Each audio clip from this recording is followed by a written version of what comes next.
You always prepare yourself because you know that it could happen anytime, but you never know when. And when it does, you realize you could never be prepared enough.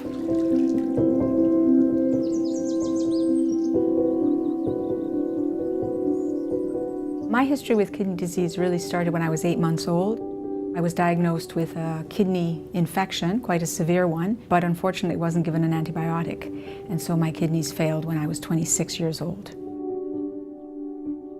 When I was 31, I had my first transplant. It was a perfect match and lasted 23 and a half years. Essentially, my life went back to normal. Things were much better. After the first transplant, we were able to go away and do things. We could visit Gail's family. And over time, we started canoeing up in the far north as a substitute for going to exotic locales. Life became much, much better. It was like a miracle. Just to have someone who was healthy was remarkable.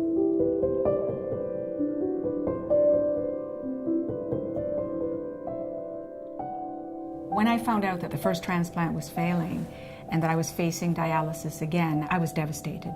I was always prepared, I thought, for that moment, because nothing lasts forever.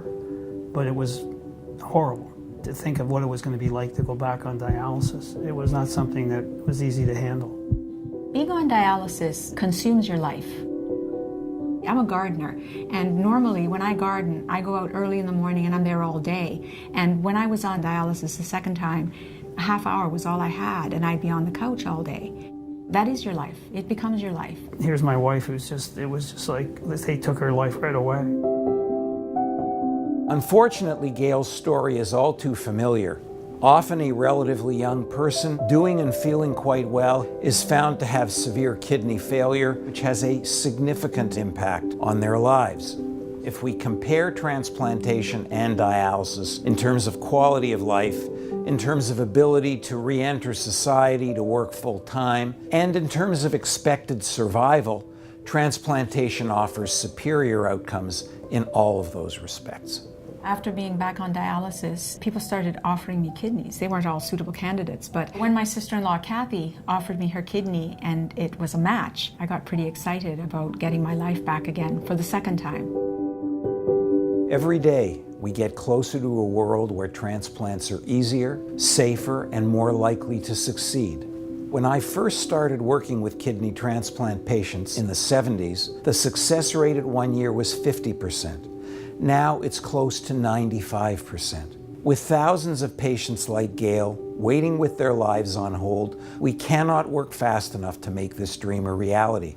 But it's not just transplants that save lives. As physician-in-chief, head of medicine at University Health Network, I cannot stress enough that there is a strong need for support throughout many of our program areas, which treat a range of important and complex medical conditions. When you give to Toronto General and Western Hospital Foundation, you give people hope by funding some of the most innovative research in the world. You keep families together by helping to ensure life-saving treatments and surgeries are possible. And you inspire our patients with the courage to keep fighting by helping to fund the most advanced medical equipment. I'm very happy to be able to help the foundation because I'm aware of the impact of how it changes lives. When a life is on the line, every dollar matters. That's why I'm urging you to join me in supporting Toronto General and Western Hospital Foundation by making a special gift today. Your donation will keep us at the forefront of life-saving research, world-class patient care, and help us to acquire the most advanced medical equipment, like the kind that gave Gail her life back.